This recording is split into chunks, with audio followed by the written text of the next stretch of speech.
अक्टूबर 1949 में माओ को power handover कराया है। माओ स्वयं नहीं जीता है। चिक्योंग के पूरब में बढ़िए तो मंगोलिया है, मंचूरिया है, उसका चीन से क्या लेना देना।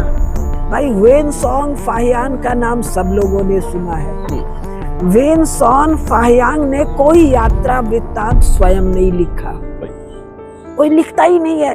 ये बेवकूफी की बातें चली है। फाहियान और ह्वेन सॉन्ग जब भारत आता है तो वो लोग पूछते हैं भाई तुम कहाँ से आए। वो वर्णन कम्युनिस्ट पार्टी छपवा रही है तो वो कह रहे हैं जी कहाँ से आ रहे हो, तो बता रहा है मैं वहाँ से आ रहा हूँ, वहाँ से आ रहा हूँ। तो भारतीय पंडित कहते हैं देखो इसको कहते हैं विद्या की आकांक्षा, इस किस कोने अतरे से चला आ रहा है।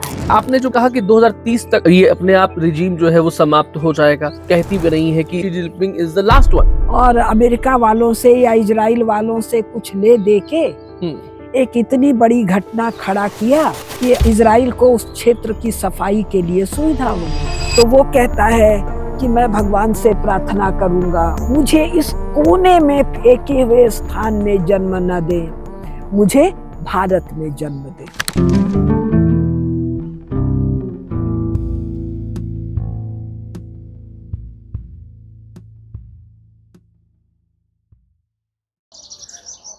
जम्बू द्वीपे भरत खंडे आर्यावर्ते भारत वर्षे। जम्बू टॉक्स देखने वाले हमारे सभी दर्शकों का बहुत स्वागत, अभिनंदन। मैं आपके साथ निधीश गोयल करता हूं सभी का यथोचित अभिवादन। भारत की शक्ति भारत में तो है ही है, लेकिन उसकी प्राण शक्ति किस तरीके से पूरे संसार को उद्वेलित करती है, इसके प्रमाण हमें मिलेंगे रामायण में, महाभारत में और आज के भू राजनीतिक संदर्भ में, जिसे हम जियोपॉलिटिक्स कहते हैं। आज हमारे साथ में है the economist professor Kusumlata Kedia ji, एक शीर्षस्थ समाज वैज्ञानिक, और कुछ ऐसे लोग जो होते हैं जिनको विश्व की वो समझ होती है जो बहुत गहरी होती है, जो रूट से निकली हुई होती है, और जिसे डिसीजन मेकर्स को, ओपिनियंस मेकर्स को भी समझना चाहिए। वो सब समझाने के लिए कि किस तरीके से जो बड़े बड़े नाम आते हैं, एस जयशंकर की, प्रधानमंत्री मोदी जी की, अजीत डोभाल जी की, और उसके साथ साथ में विश्व के बड़े लीडर्स की, लेकिन भारत का संदर्भ इन सब में, द फॉरेन अफेयर्स किस तरीके से निकल के आता है, समझाने के लिए आज हमारे साथ में है परम विदुषी प्रोफेसर कुसुमलता केडिया जी। दीदी प्रणाम, आपका बहुत स्वागत एक बार फिर जम्बू टॉक्स में। कैसी हैं आप? बढ़िया, अच्छी हूँ। दीदी, ये जो फॉरेन अफेयर्स की बात होती है, हमेशा विदेश मंत्रालय की बात होती है, तो ये कहा जाता है कि एस जयशंकर जी ने जब गए चाइना में, हम यहीं से शुरू करते हैं सबसे पहले क्योंकि हमारा सबसे पड़ोसी, और चूंकि आपने अपने कई भाषणों में ये कहा है कि ये तो हमारा कभी पड़ोसी रहा ही नहीं। 1948 की 49 की तब की बात है, उससे पहले क्या था, और जो नाम आप लेती हैं और जो इतिहास आप बताती हैं, तो जब तक उस चीज को, उस प्राण को लोग नहीं समझेंगे, तब तक आज की भू राजनीति कैसे समझेंगे? थोड़ा बताएं। अब 1949 में ही 1949 में ही आप देखिए, अक्टूबर 1949 में माओ को पावर हैंडओवर कराया है। माओ स्वयं नहीं जीता है। चांग काई शेक जापानीज से 1949 तक लड़ रहा है। चांग काई शेक का बड़े भूभाग पर चीन के कब्जा हो गया है, मार काट से कब्जा हो गया है। स्वाभाविक वहाँ का शासक चांग काई शेक भी नहीं है, स्वाभाविक शासक हैं उसके मांचू लोग, जिनको ये अमेरिकी, मुख्यतः अमेरिका की भूमिका है, रूस वालों ने निर्वासित किया है, वो जापान जाके बैठे, अभी भी वो डिफैक्टो शासक है। तो उनसे पावर लेना है चांग काई शेक को, मांचू लोग क्योंकि विदेशी हैं, जिनको ये किंग कहते हैं। अब जीतते हुए चांग काई शेक से, और चांग काई शेक के पीठ पर हाथ है ब्रिटेन का, अमेरिका का, रूस का। ये भी कमाल है। अचानक ये तय करते हैं कि चांग काई शेक को पावर हैंडओवर नहीं करना है, पावर हैंड करना है कम्युनिस्ट माओ को। और ये अकेले रूस के स्टालिन के वश की बात नहीं है। तो अमेरिका के ट्रूमैन का इन्वॉल्वमेंट होता है, पावर देते हैं उसको और कहते हैं जी ये चीन का शासक हो गया। तो उस अक्टूबर 1949 में भी तो वो भारत का पड़ोसी नहीं है भाई, क्योंकि अक्टूबर 1949 में भी तिब्बत उसको अभी नेहरू ने दिया नहीं है। ठीक। सीक्योंग अभी नेहरू ने दिया नहीं है। सीक्योंग जहाँ उइगर समस्या चल रही है तारिम बेसिन के पास, और इसको एक टकला मकान डेजर्ट वाला जो क्षेत्र है जहाँ कासगर है, काशी है जहाँ जी, तो ये पूरे के पूरे क्षेत्र को अक्टूबर 1949 के बाद नेहरू 15 अगस्त 1947 के 2-2.5-3 साल के बाद माओ को हैंडओवर कर देते हैं पहली बार। ओके। यानी अनंत काल से जो क्षेत्र भारत का क्षेत्र है उसको वो हैंडओवर कर देते हैं। अब ये लोग बड़ा संविधान का गाना गाते हैं, संविधान में न पार्लियामेंट को हक है, अधिकार है, किसी को अधिकार नहीं है। राष्ट्र की संप्रभुता और अखंडता में कोई भी प्रकार का तिल बराबर कुछ करने का, और दे देते। और इसकी आप पता कर लीजिए, भाजपा वालों को पता नहीं है, कांग्रेस वालों को पता नहीं है, संघ वालों को पता नहीं है, मिलिट्री वालों को पता है। मिलिट्री वालों को तो पता है, उनको तो पता ही है क्योंकि वहां भारतीय सेना लगी हुई थी। कब से लगी हुई है? जब से धरती है, जब से भारत है, तब से लगी हुई है। तो इसको भारत का पड़ोसी बनाया नेहरू ने, ये भी एक गलत शब्द है। घर में लाके घुसा दिया, पड़ोसी कैसे बनाया? ठीक, वो हमारा घर है ना भाई, तो उस घर में लाकर उसको बैठा दिया। अच्छा, और इसमें भी एक और पेच है, उइगर के और ये सीक्योंग के पूरब में बढ़िए तो मंगोलिया है, मंचूरिया है, उसका चीन से क्या लेना देना? चीनी लोगों का वो इतिहास पढ़िए जो कम्युनिस्ट पार्टी ने अप्रूव किया है अक्टूबर 1949 के बाद, पुराना छोड़ दीजिए। और इसी के साथ आप वो उठाइए इतिहास जो कैम्ब्रिज, ऑक्सफोर्ड, हार्वर्ड के, यानी वहाँ के नॉन कम्युनिस्टों ने लिखा है और जो वहाँ के कम्युनिस्टों ने लिखा है। यूरोप और अमेरिका के कम्युनिस्टों ने और नॉन कम्युनिस्टों ने दोनों क्या कह रहे हैं? चीन पर आक्रमण करने वाला ये मंचूरिया और मंगोलिया है। मंगोलिया का कौन है? मंगोलिया का सबसे प्रसिद्ध नाम कुबलाई खान है, ठीक है। उसके पहले चंगेज खान है। और ये कह रहे हैं जी हमको घोड़े के टापों के नीचे एकदम कुचल दिया। और इस कुबलाई खान मंगोल वो अपने को जो उपाधि देते हैं अपने वंश की, युवा। युवा युवा युवा तो आप देखते होंगे भारत में भी बहुत लोग युवा का उच्चारण युवान करते हैं। युवान, बिल्कुल सुनने में स्वामी रामदेव जी को सदैव हम युवान सुनते हैं। आज तक उनकी करेंसी क्या है? युवान है। राइट। कम्युनिस्टों ने अपनी करेंसी नहीं बदली। इसको कहते हैं चीनी है, ये चीनी भाषा का शब्द है। अब ऐसे अनपढ़ लोग अगर करंट पॉलिटिक्स डिस्कस करेंगे तो हाँ, जोकर है बस, ठीक है। जोकर भी कई बार गंभीर विषयों में आ जाते हैं जब समाज की अवनति होती है। और मंचूरिया के मांचू लोग जिनको किंग कहते हैं, तो युवान लोगों को ये कहते हैं जी हमने उखाड़ के फेंक दिया, और जिन लोगों ने फेंक दिया उसको ये मिंग डायनेस्टी कहते हैं। Ming dynasty.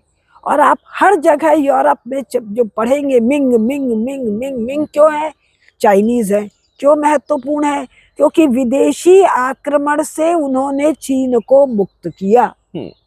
तो मंगोलिया कैसे चीन हो गया भाई? बताओ। वैसे मंगोलिया तो गए थे मोदी जी 2014 के बाद में, सबसे पहले शायद मंगोलिया की यात्रा पर ही गए थे। उसका विषय भी मैं पूरा करती हूँ। अब आइए मंचूरिया। तो मंचूरिया के जो मांचू लोग हैं, मंजू लोग हैं, MANJU लिख लेते, तो मंजुओं की इतना वर्णन भारतीय शास्त्रों में है, पुराणों में है। तो ये मंजू लोगों का मंजूरिया कह लेते, चलो मंचूरिया कहते हैं। तो ये लोग तो भाई इन्हीं से तो लड़ रहे हो ना, सन येत सेन और चांग काई शेक। तुम लड़ किससे रहे थे? ये जो नेशनलिस्ट फोर्सेस थे, ये विदेशी ऑपरेशर, टिरनी वाले, आक्रांता को भगा रहे थे। तो ये मंगोलिया कैसे चीन हो गया भाई? राइट। तो चीन है क्या भाई? वेन सॉन्ग फाहियान का नाम सब लोगों ने सुना है। वेन सॉन्ग फाहियांग ने कोई यात्रा वृत्तांत स्वयं नहीं लिखा, कोई लिखता ही नहीं है। ये बेवकूफी की बातें चली है। वो जब जाता है अपने यहाँ वापस चीन में, तो चीन के राजा के यहाँ खबर होती है, तो कहते हैं भाई सुनाओ क्या देखा।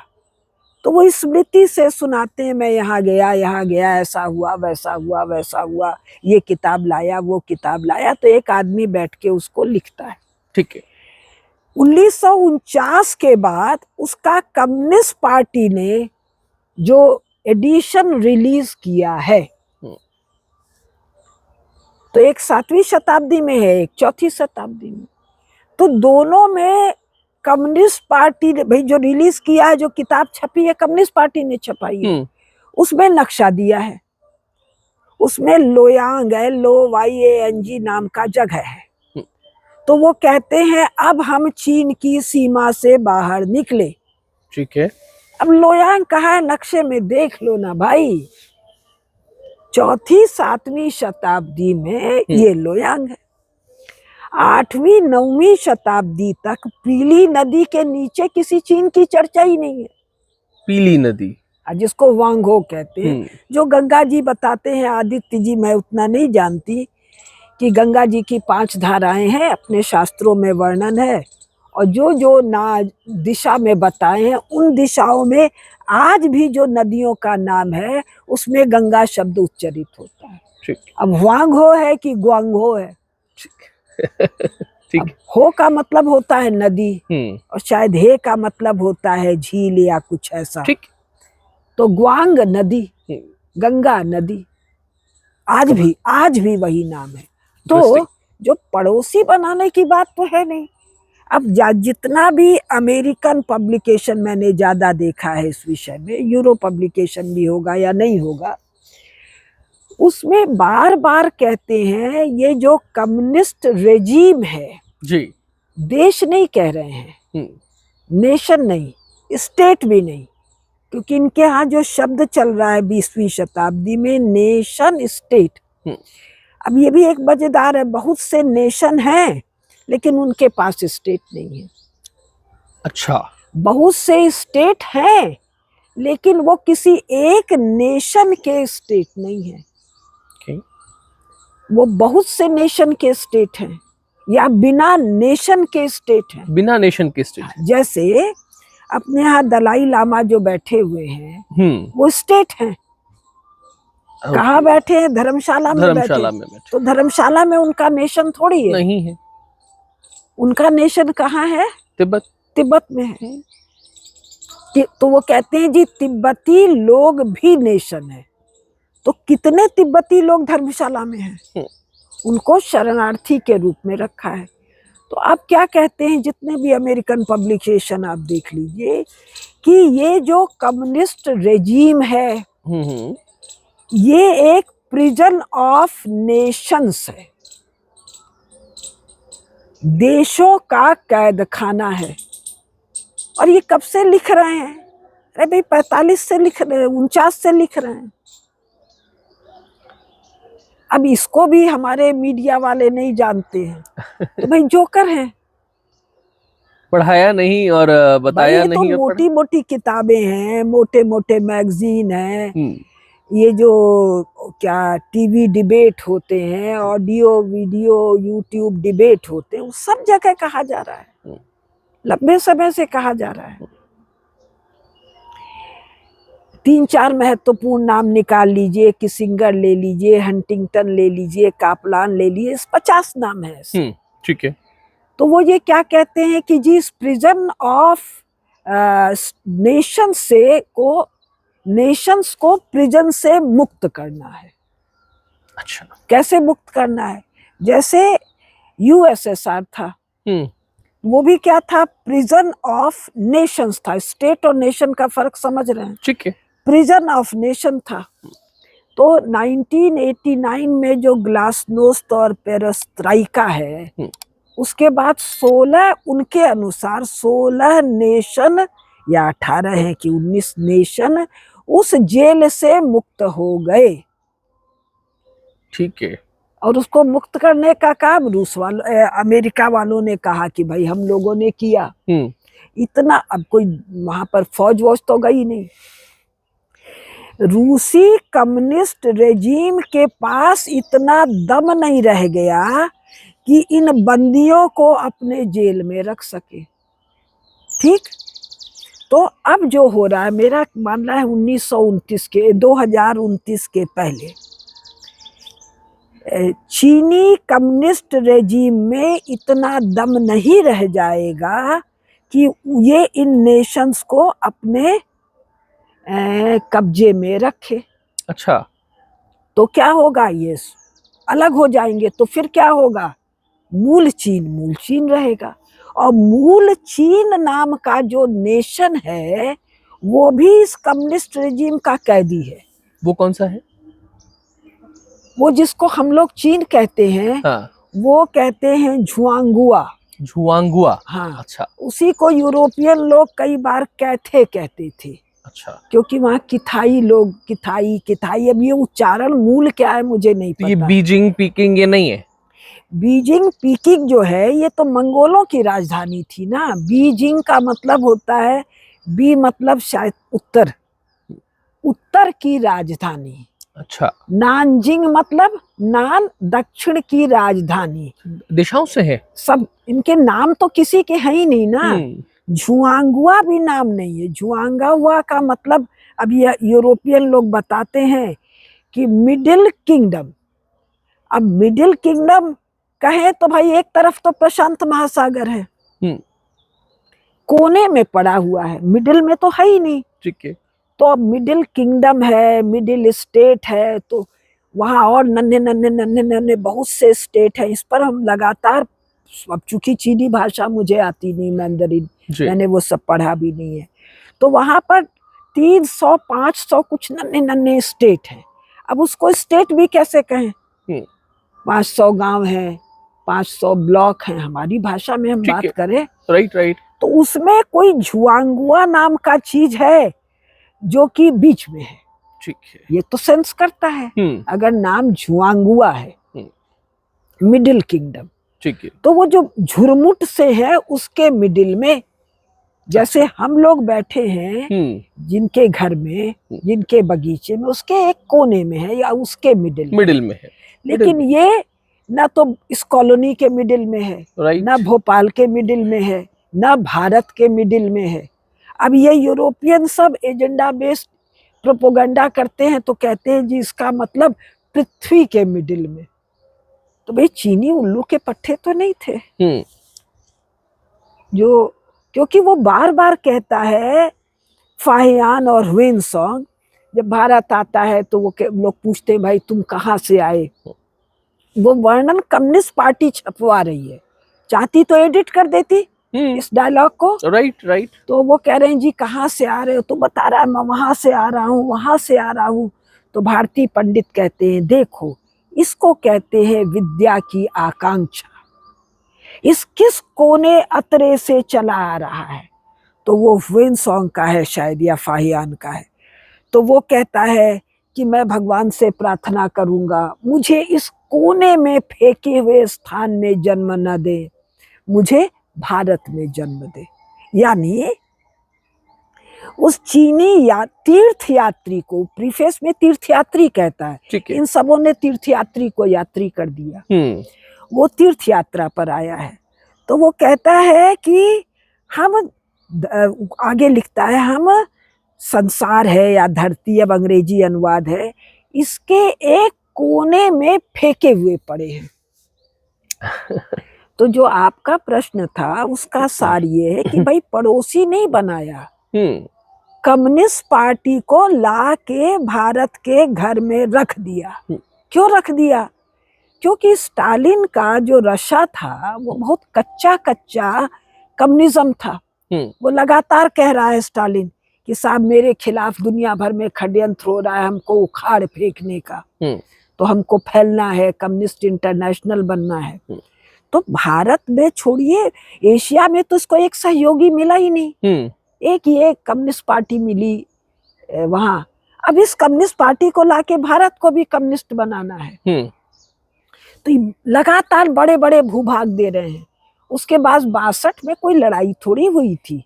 जो हिस्सा पार्लियामेंट के द्वारा या बिना पार्लियामेंट के द्वारा नहीं दिया गया, उसको युद्ध के ड्रामा के द्वारा दे दिया गया। ठीक है, ड्रामा कह रहे हैं आप उसको? ड्रामा क्यों?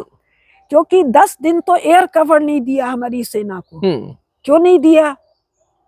अब इसका भी कथा सुन लीजिए।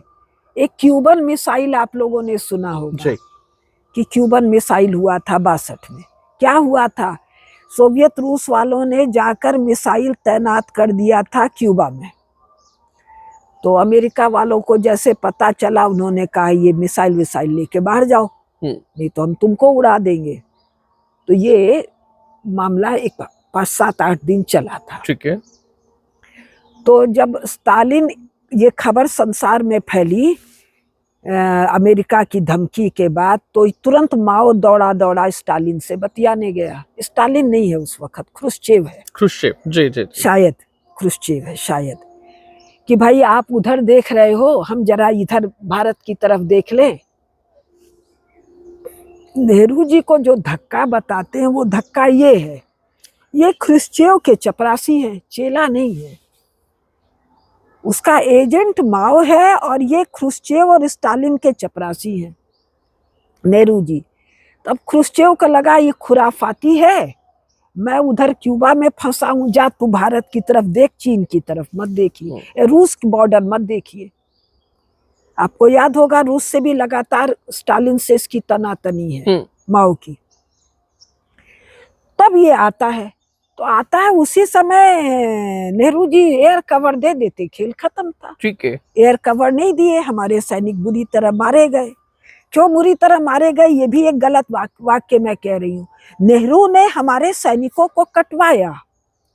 क्यों कटवाया? क्योंकि हमारे सैनिक, हमारी सेना वार हार्डेंड सेना थी संसार की। First world war, second world war में सारे जिसको थिएटर्स ऑफ वॉर कहते हैं, उसमें भारतीय सेना लड़ी और विजयी हुई। उसका प्रमाण क्या है कि अब ब्रिटेन ने जो विक्टोरिया मेडल और विक्टोरिया क्रॉस दिया था जी, उसका 92 और 96% भारतीय सैनिकों को दिया था। तो भारतीय सैनिकों के सिर पर पहला एक झूठा कलंक नेहरू को लगाना पड़ा। सच्चा कलंक तो उसकी औकात नहीं थी। भारतीय शौर्य के सामने पीएलए सिविलियंस को काटने वाली गुंडों की झुंड है, पीपुल्स लिबरेशन आर्मी। ये अपने देश के लोगों को काटती है। ठीक है। और भी काटना कब शुरू किया? जब चांग काई शेक को दाब दिया। उसके बाद माओ ने तो बहुत काटा। तो फिर जैसे ही एयरफोर्स का कवर गया, करीब करीब बगावत की स्थिति थी कि नहीं भाई जाएंगे, तो नेहरू क्या करते? वो गया तो माओ कहा हम वापस जा रहे हैं, यूनिलैटरल सीज फायर करके। तो जा तू, हम अपनी जमीन फिर ले लेते। तू सीज फायर करके लौटा था ना भाई, राइट? तो तू लौट जाए, हमारी जगह हो गई, जैसे संसार भर में होता है। राइट।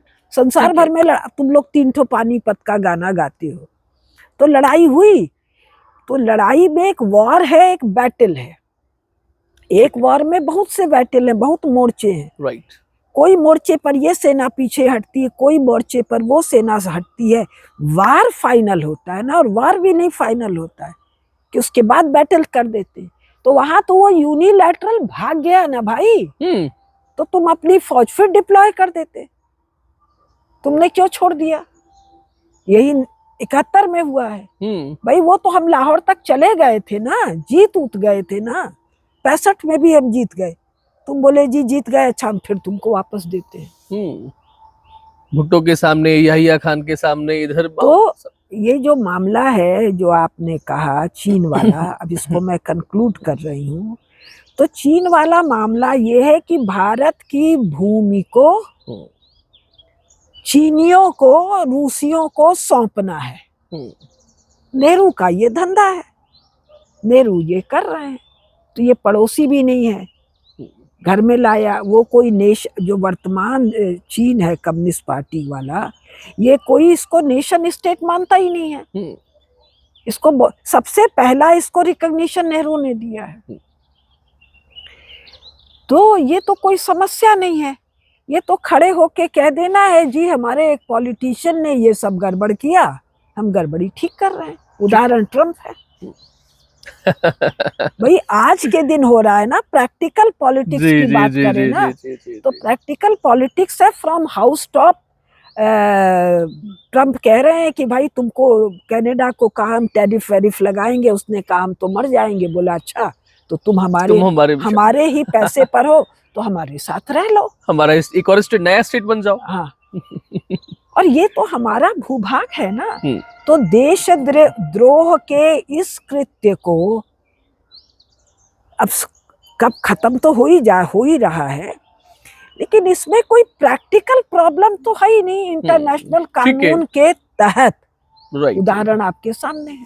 आपने तो बहुत बड़े सारे नाम ले दिए देश के जो पहले प्रधानमंत्री जिन्हें कहा जाता है, और नेहरू गांधी परिवार की जो एक विरासत जो जहां से शुरू होती है, अपने स्टालिन ख्रुश्चेव से संबंध चीज करके, और 1962 वॉर ड्रामा। एक ही चीज ले लिया जाए, धंधा, भारतीय भूभाग को की अखंडता को डेलिबरेटली देशद्रोह के द्वारा खंडित किया, तो इनको देशद्रोही डिक्लेयर कर देना चाहिए। नेहरू को, इंदिरा को, राजीव को, इन लोगों ने कौन कौन से द्वीप दे दिए, क्या क्या दे दिए, एक डिक्लेरेशन की जरूरत है इसी संविधान के तहत।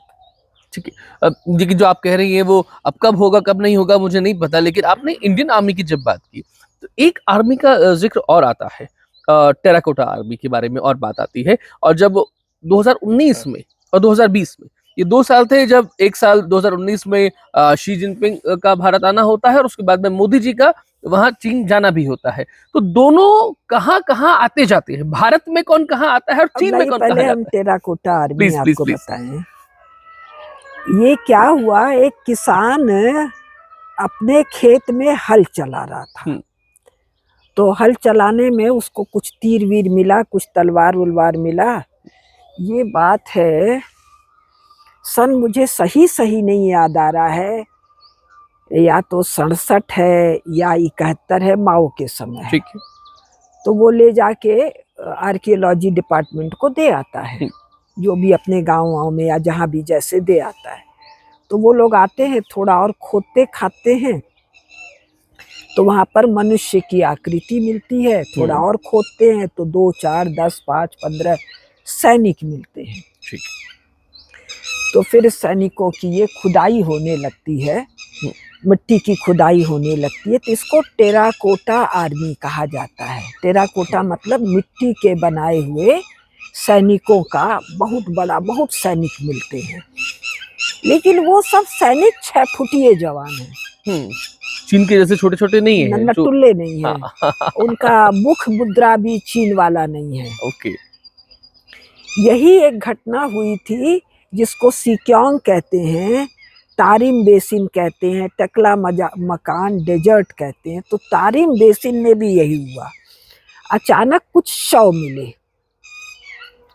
अब ये शवों की बहुत बड़ी विशेषता थी, इसको इन लोगों ने मम्मी कहा कि इजिप्ट में जो मम्मी मिली थी जी, वो मम्मी मतलब हड्डियों का ढांचा थी, कुछ सोने के, चांदी के, मेटलिक कवर में रखी। ये इतना ताजा था कि इसका गाल दबाया लड़की का, तो दबाया और गाल ऐसे हो गया। अच्छा। चमड़ी इतनी चिकनी थी कि खड़ी हो जाए, लेकिन तो इसका बहुत जोर हल्ला मचा कि साहब ये, और ये क्षेत्र क्या है, तारिम बेसिन भारतीय क्षेत्र है। ठीक है। कासगर का नाम आज भी नक्शों में काशी लिखा है, ऑक्सफोर्ड के नक्शे में है। तो यूरोपियन सब बोले कि साहब ये तो चीनी नहीं है, ये तो 5 फीट 5.5 फीट नहीं, 5.5 फीट 6 फीट 6.5 फीट के मिले हैं। वो एकदम वैसे ही मिले हैं जैसे कंकाल रूपकुंड में मिले हैं उत्तराखंड में। 6.5 फीट के बाद में तो DNA वगैरह सब मिल गया। अब खटाखट इसको ढकवाया माओ ने कि भाई ये लोग तो भारतीय लोग हैं, वो काकेशस कहते हैं। Caucasus, yes yes. तो काकेशस क्या है? भरत क्षेत्र है। कब तक है? ग्रेट गेम तक है, ग्रेट गेम के प्रारंभ तक है। ग्रेट गेम का प्रारंभ कब है? ये लोग कहते हैं 1856 से है, माने बिंदु है, अभी दिखाई नहीं दे रहा है। दिखता कब है? 1890 वगैरह में। ओके। किसको दिखता है? जो दूरबीन लगा के देख रहा है। कौन देख रहा है? रूसी अंग्रेज लोग जिनको रूसी फोबिया है। ठीक है, यानी ये समस्त क्षेत्र भारतीय क्षेत्र है आज के अंतरराष्ट्रीय कानूनों के अनुसार। ठीक, तो टेराकोटा आर्मी और तारिम बेसिन दोनों का चीनियों से कोई लेना देना नहीं, क्योंकि चीनी नटुल्ले हैं, कोई खास तरह का चेहरा है, खास तरह का बाल है, खास तरह का आंख है, और उनका वर्णन है कि इनके पास ये हथियार। ये सब वो है जो महाभारत में है। महाभारत की तरह के रथ हैं, जो हमारे कवचों का बहुत वर्णन है। तो हमारे यहाँ चमड़े के छोटे छोटे टुकड़े काट के बांध के कवच बनाए जाते हैं लड़ाई में, ये फ्लेक्सिबिलिटी के लिए। ठीक है। तो वैसे ही उन लोगों ने मिट्टी के काट काट के छोटे छोटे छोटे छोटे बना रखे हैं। और वहाँ मेटल के भी बहुत स्वान मिले हैं, हंस मिले हैं। अच्छा। अब हंसों का उन क्षेत्रों से कोई लेना देना नहीं है। हंस सरस्वती जी का वाहन है। तो इसी प्रकार बहुत से आर्टिफैक्ट मिले, और जो गंभीर आर्कियोलॉजी वाले लोग थे तो उन्होंने कहा भारतीय हैं। अब जो सबसे कमाल की बात है कि ये झंझट तो माओ के समय का था, और माओ ने ये सारा काम बंद करवा दिया। तो शी जिनपिंग मोदी जी को वहां बुलाता है, टेराकोटा आर्मी जहां पर खुदाई हुई। हाँ, उसका ट्योंग प्योंग कुछ नाम है, मुझे याद नहीं आ रहा। ट्योंग कुछ अजीब सा नाम है। इनके सभी नाम अजीब से हैं हम लोग के लिए। और सारे प्रोटोकॉल को तोड़कर शी जिनपिंग मोदी जी की अगवानी करने के लिए वहां जाता है। तो ये क्या है? इंटरनेशनल डिप्लोमेसी का एक बोल्ड जेस्चर। राइट। क्या बोल्ड जेस्चर है? ए भैया हम पर दया करो, हम तुम्हारे अधीन हैं। नेहरू जी सारे विदेशियों को हुमायूं का मकबरा दिखा रहे हैं। अरे दिखाना था तो महाभारत काल का पांडव किला बता के दिखाते ना, वो ले जाके। राइट। तो नेहरू जी को भारत की प्राचीनता को छिपाना है, और मुसलमान ही यहाँ महत्वपूर्ण है ये बताना है। तो वो कहाँ ले जा रहे हैं? हुमायूं में के मकबरे पर। शी जिनपिंग को क्या जरूरत है वहां ले जाए जहां पर चीनीपन नहीं है? और आप लोगों को पुराना वीडियो खोल के देखिएगा, मोदी जी की आंखें ऐसी हैं, और शी जिनपिंग की मुद्रा ऐसी है।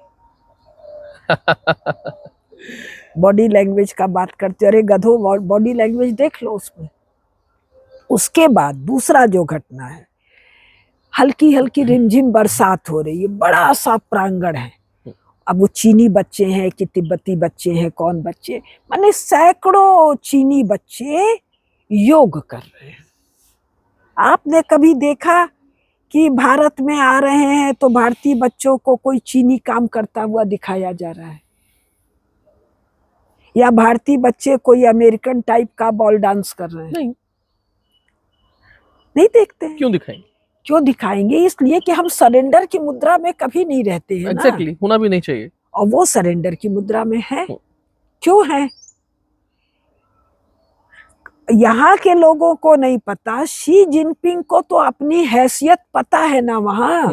ठीक है। कि हम भारत से किसी से भी युद्ध करने की स्थिति में नहीं, भारत को छोड़ दो। ताइवान तो इतना सा है, वो ताइवान से युद्ध करने की स्थिति में नहीं है। ताइवान को अपने में one nation one China policy, तो केवल जेस्चरिंग करता है, कहीं बंदूक दाग देता है, कहीं मछली पकड़ने का वो भेज देता है। और मोदी जी उसको कहाँ लाते हैं, शी जिनपिंग को मिलाने के लिए, और खुद तमिल ढंग का लुंगी पहनते हैं, जी जी जी जी, वांग वस्त्रम डालते हैं। वो जगह क्या नाम है, महाबलीपुरम है या क्या नाम है, मलप्पुरम, दोनों जगह गए थे। अब जो भी गए थे मेरे को नाम नहीं याद है। वो जगह की विशेषता ये है, वह उसका नाम मेरे को ध्यान महाबलीपुरम है, है। नाम ही है महाबली, ऐसा नाम तो हमारी किसी जगह का नहीं है। अब वो जगह का मैंने बहुत खोजा खाजा नहीं, लेकिन आज के बाद जाके खोजूंगी और एक वार्ता करूंगी इस पर। ये वो जगह है जहां पर पूरा साउथ ईस्ट एशिया का ट्रेड होता है, और उसका चीन से भी कोई संबंध है। तो बता रहे हैं, देख भाई तू चूजा है। फिर उसको बड़नगर ले जा रहे हैं। अब बड़नगर ले जाके क्या कह रहे हैं कि देखो तुम्हारा जो चीनी है वो यहीं आके रहा था, पढ़ा लिखा था बैठ के। तो ये इंटरनेशनल डिप्लोमेसी में, आइए अब घरों में भी हम लोग करते हैं, ठीक है, रोज ही हम करते हैं। अब जैसे घर में जिनको मैं महत्वपूर्ण मानती हूँ, उनका थाली मैं स्वयं परोसती हूँ, ठीक, उनके थाली में रोटी मैं स्वयं देती हूँ, उनका चाय का कप धीरे से मैं सरकाती हूँ, और शेष समय मैं बैठी रहती हूँ, स्टाफ करता है। ठीक है, तो हम जेस्चरिंग पोस्चरिंग ही तो करते हैं। राइट। हमने किसके लिए क्या भोजन बनाया, वो मेरे चित्त में मेरा कितना प्रिय है, कितना महत्वपूर्ण है, वो थाली परोसने से पता चल जाएगा। सही है, बिल्कुल ठीक बात है। महाराज जी को क्या आज किस अतिथि के लिए क्या आदेश हुआ है भोजन बनाने का, रसोइया को महाराज जी कहते हैं हम लोग, तो महाराज जी जान जाएंगे ये कितना आत्मीय है या कितना महत्वपूर्ण है। आत्मीय का भोजन महत्वपूर्ण हो के भी भिन्न होगा, बिल्कुल, और उसको परोस कौन रहा है इससे तय हो जाएगा। ठीक है दीदी, यहाँ पे एक पॉइंट मैं आपसे थोड़ा सा और लेना चाहूंगा, जो उसके बाद में हम थोड़ा सा और आगे भी बढ़ेंगे। बस बता दें जी, मोदी जी ने उसको झूले पर बैठा दिया। हाँ बिल्कुल, भाई तू हम लोग का साथी रहा है सदा से, बगल में बैठ, साबरमती। हाँ। और ये तो है नहीं कि उसको पहले बताया नहीं गया होगा, अचानक बैठा दिया गया होगा। ड्राफ्टिंग होती है इंटरनेशनल डिप्लोमेसी में तो सारी चीज पहले से तय है, सब उनको बता दिया गया है। अगर उनको आपत्ति है तो वो मना कर सकते हैं कि हमको ये नहीं करना है। तो यहाँ के मीडिया वाले और यहाँ के फॉरेन एनालिस्ट क्या बताएंगे, राहुल तो गधा है कि साहब देखो झूला झूला क्या हुआ। अरे भाई तुम बता रहे हो कि चीन महाबली है, सेकंड इकोनॉमी है, सेकंड लार्जेस्ट आर्मी है, तो 2014 छोड़ दो भाई, 2004 से 2014 में तो मनमोहन सिंह थे ना, काहे नहीं आक्रमण करके तुम सब ले गए, तुम्हारी औकात नहीं है। दुनिया में कहीं भी नहीं ली है। मोदी जी के साथ तुमने पोस्चरिंग की, पोस्चरिंग करके मोदी का कद ऊंचा किया, अपना कद नीचा किया। गलवान डोकलाम में कुल क्या हुआ है, पोस्चरिंग हुई है। पोस्चरिंग में मोदी जी बता रहे हैं देखो मैंने चीन को पीट दिया। कौन जरूरत था चीन को और शी जिनपिंग को ये पोस्चरिंग करने के लिए? झूले पर बैठा के जो समझाए थे, उसके बाद जैसे 62 में नेहरू जी ने भारत के पिटने का किया, उसका रिटर्न मोदी जी ने गलवान और डोकलाम में कर दिया कि तुम्हारी ऐसी की तैसी। लेकिन अगर शी जिनपिंग वो 20 सैनिकों को ना भेजता या जितने भी सैनिक आए थे, तो ये पोस्चरिंग तो ना होती, नहीं होती। ठीक बात।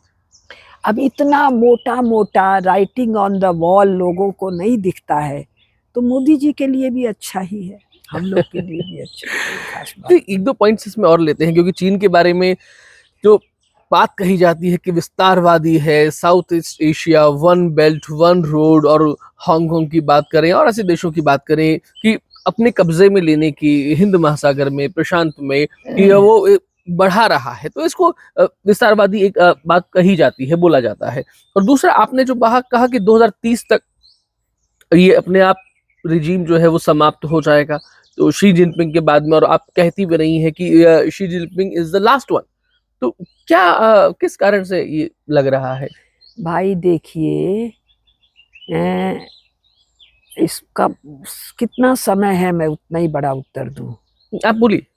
विस्तार से दूं उत्तर? ठीक है।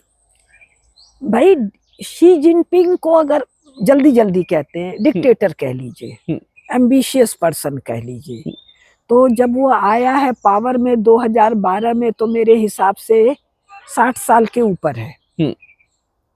70 साल में आयु ढलने लगती है, ठीक है, पावर हाथ से निकलने लगता है।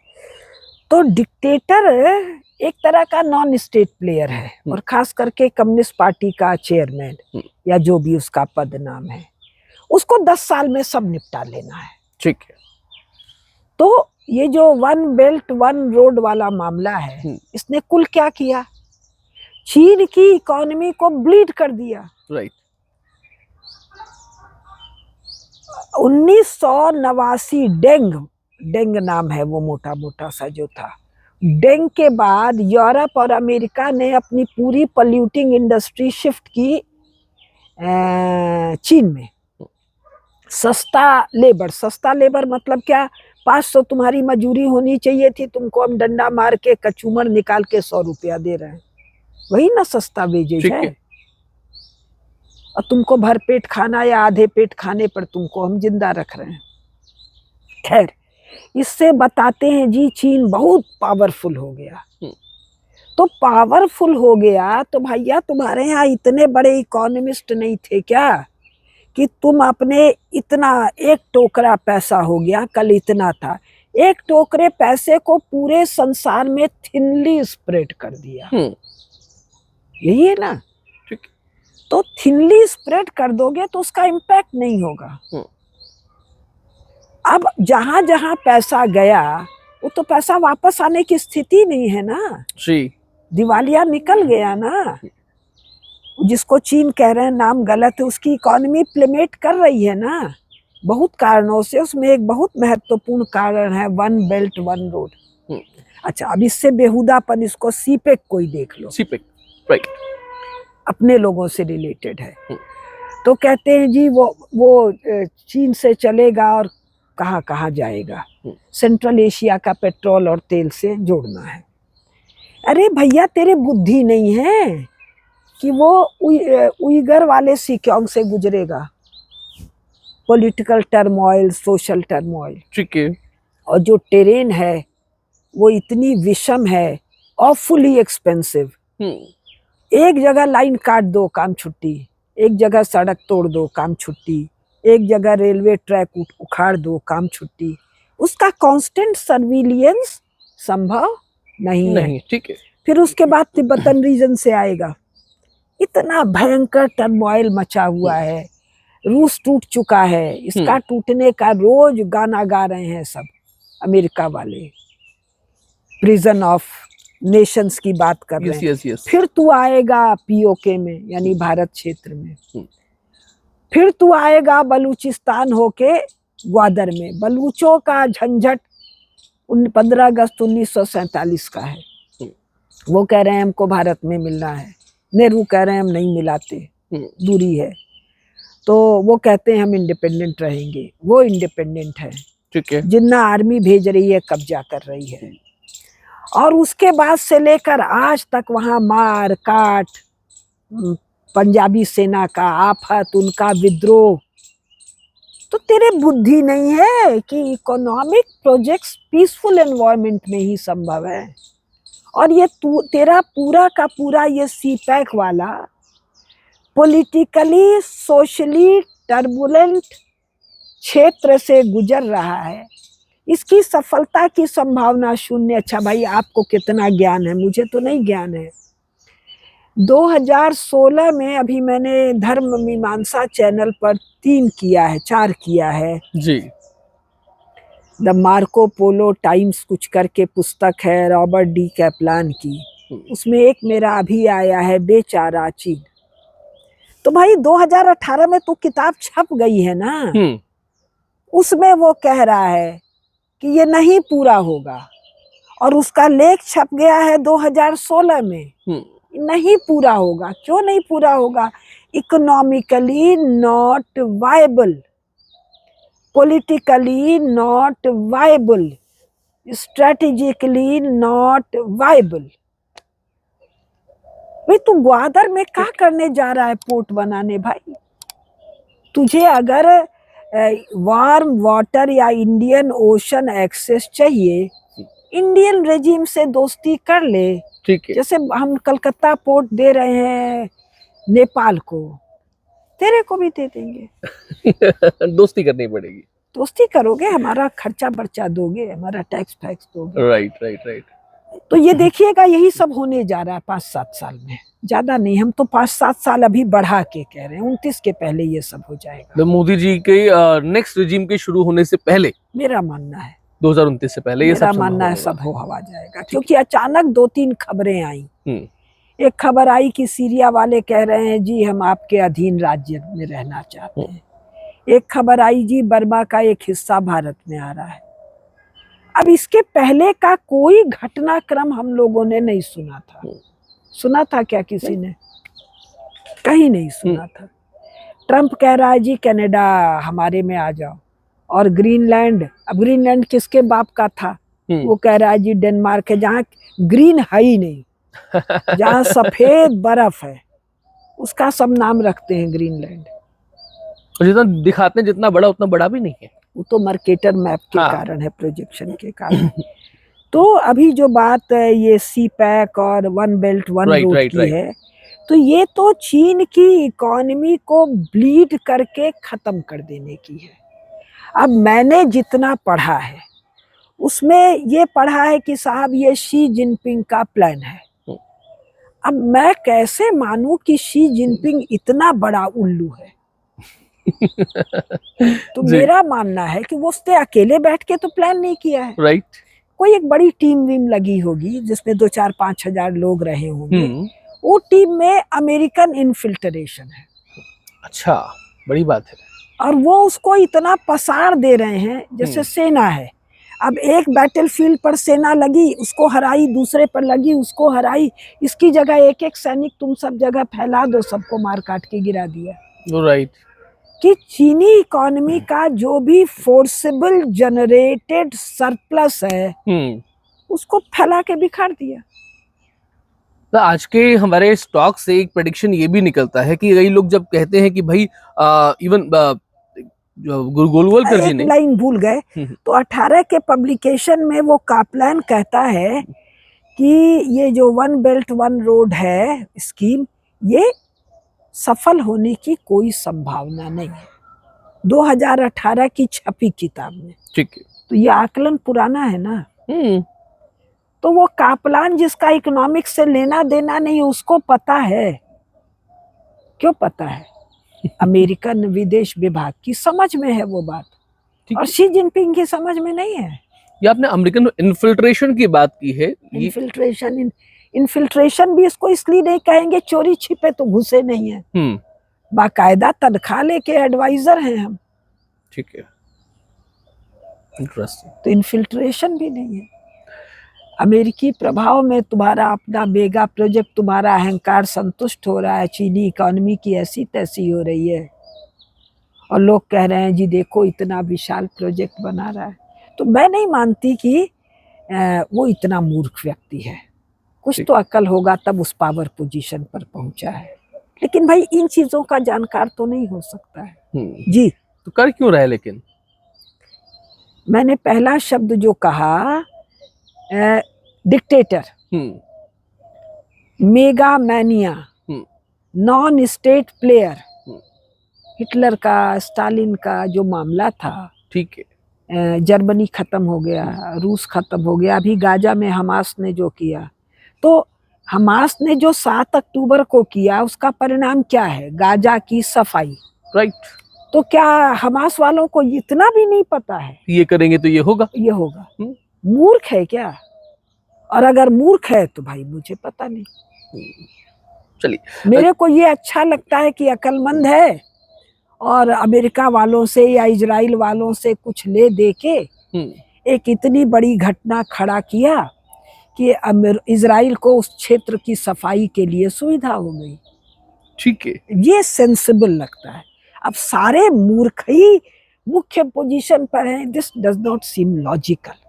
अभी आपके साथ में फिर बैठेंगे तो ये जो भारत, चीन और अमेरिका वाली जो बात की बहुत इंटरेस्टिंग है, इस पर थोड़ा सा और बात करेंगे हम लोग। अभी अब मुझे लग रहा है कि आज की टॉक्सिक प्रेडिक्शन निकल करके सामने आ रहा है, जो क्योंकि चीन से सावधान रहने की बात बहुत लोगों ने कही। इवन संघ प्रमुख जो दूसरे संचालक थे, जिन्हें उपाख्य गुरु जी कहा जाता है, उन्होंने भी कहा कि भारत को सर्वाधिक सावधान किसी से रहना चाहिए तो चीन से रहना चाहिए। लेकिन आज की टॉक से निकल के सामने आ रहा है, गुरु जी ने लगातार कहा है संपूर्ण हिमालय क्षेत्र भारत भूमि है। ठीक बात। तो उन्होंने चीन से सावधान होने को नहीं कहा है, कम्युनिस्ट पार्टी से। चीन अलग है, कम्युनिस्ट पार्टी अलग है। कम्युनिस्ट पार्टी चीन का ऑक्युपायर है और सावधान क्या रहना है? उसको मसल के तोड़ के खत्म करना है। नहीं, सावधान क्या होगे भाई? तो प्रेडिक्शन मुझे लग रहा है कि ना, जो लोग डरते हैं कई बार कि चीन ने भारत पर आक्रमण कर दिया तो क्या होगा, उधर पाकिस्तान बैठा है, इधर चीन बैठा है, अंदर हमारे यहाँ बहुत सारे लोग बैठे, तो चीन की औकात नहीं है। नहीं, जो लोग डरते हैं उन लोग को इन विषयों से दूर रहना चाहिए। घर का खेती बाड़ी, चीन की औकात नहीं है, नौकरी भारत पर कभी आक्रमण नहीं कर सकता। जो 1962 में हुआ, दैट वाज अ ड्रामा, जिसकी बात दीदी केडियाची ने करी है। तो चलिए, आज के इस कार्यक्रम की यहीं पर पूर्णाहुति करते हैं। लेकिन बहुत सारे विषय हैं जो इस कार्यक्रम से भी निकल रहे हैं और हमें तो दीदी के साथ में वो लगातार आगे संपादित करने ही है। तो आपके कमेंट्स का, आपकी टिप्पणियों का हमें उसकी प्रतीक्षा रहेगी। चैनल को सब्सक्राइब करें, वीडियो को लाइक और शेयर करेंगे तो इसका व्याप जो है जरा और होगा, और आप चाहें तो इस चैनल की सदस्यता भी प्राप्त कर सकते हैं। दीदी, आपका बहुत धन्यवाद इतना समय हमें देने के लिए। प्रणाम। जय श्री राम।